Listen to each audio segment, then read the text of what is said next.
सुप्रभातम बच्चों, मैं राधा चौहान एक बार पुनः आपके सामने उपस्थित हूँ।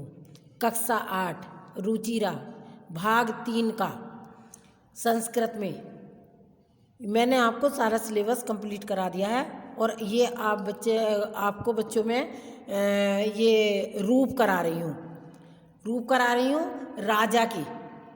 राजा एक पुल्लिंग होता है, राजा पुल्लिंग है, तो ये पुल्लिंग के राजा के रूप करा रही हूँ। इसमें देखिए रूप में क्या होता है, विभक्ति और वचन। विभक्ति कितनी होती है, ये हमारी 7 विभक्ति होती हैं और एक संबोधन होता है। कितनी होती है विभक्ति? 7। प्रथमा, द्वितीया, तृतीया, चतुर्थी, पंचमी, षष्ठी, सप्तमी और एक संबोधन। तो ये मिलकर क्या होते हैं? 8 होते हैं। वचन आपको मालूम ही है कितने वचन होते हैं, एक वचन, द्विवचन और बहुवचन।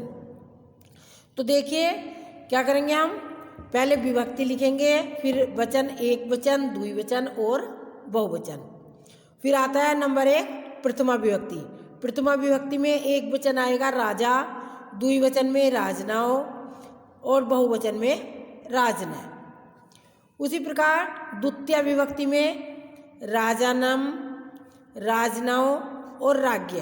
अब देखिए अगर आपका शब्द हम देते हैं राजनव, राजनव में कौन सी विभक्ति और कौन सा वचन होता है, तो ये हम आप प्रथमा विभक्ति द्विवचन भी लिख सकते हैं और द्वितीय विभक्ति भी द्विवचन लिख सकते हैं, ये दोनों ही सही होंगे। उसी तरह से तृतीय विभक्ति, तृतीय विभक्ति में एक वचन होता है राज्ञा, द्विवचन में राजाभ्याम, बहुवचन में राजाभी।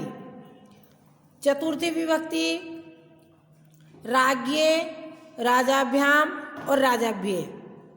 पंचमी विभक्ति राज्ञ, राजाभ्याम और राजाभ्य। उसी तरह से जैसे हमने पहले बताया है कि राजाभ्याम, अगर आपका राजाभ्याम शब्द आता है और आपको उसकी विभक्ति और वचन लिखने हैं तो उसमें तृतीय विभक्ति भी द्विवचन लिख सकते हैं, चतुर्थी विभक्ति भी द्विवचन लिख सकते हैं और पंचमी विभक्ति भी द्विवचन लिख सकते हैं। ये हम जो भी विभक्ति लिख देंगे द्विवचन में वो सभी सही होंगी।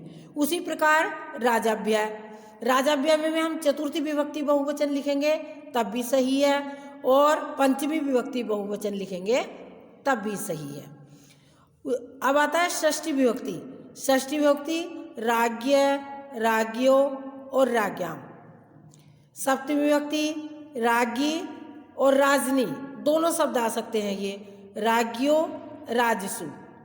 उसी प्रकार पहले की तरह से जैसे राज्ञो शब्द आता है उसकी विभक्ति और वचन बताने हमें, तो उसमें षष्ठी विभक्ति द्विवचन भी लिख सकते हैं और सप्तमी विभक्ति द्विवचन भी हम लिख सकते हैं। तो देखिए सप्तमी विभक्ति में राज्ञे, राजनी, राज्ञो और राजसु। अब आता हमारा संबोधन। संबोधन में हे राजने, हे राजनव और हे राजन है। ये हमारे प्रथमा एक वचन, द्विवचन और बहुवचन। लेकिन संबोधन में हमें क्या दिखाना होता है, संबोधन में हमें संबोधन चिन्ह जरूर लगाना होता है। तो देखिए एक वचन हे राजने लिख के संबोधन चिन्ह लगाएंगे, द्वितीय विभक्ति में हे राजनो लिख के संबोधन चिन्ह लगाएंगे और बहुवचन में हे राजने लिख के ये हम संबोधन चिन्ह लगाएंगे।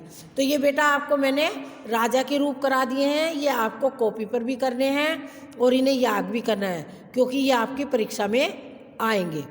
और आपका सिलेबस कंप्लीट हो गया है, इसे कॉपी में भी करने हैं और याद भी करने हैं। धन्यवाद।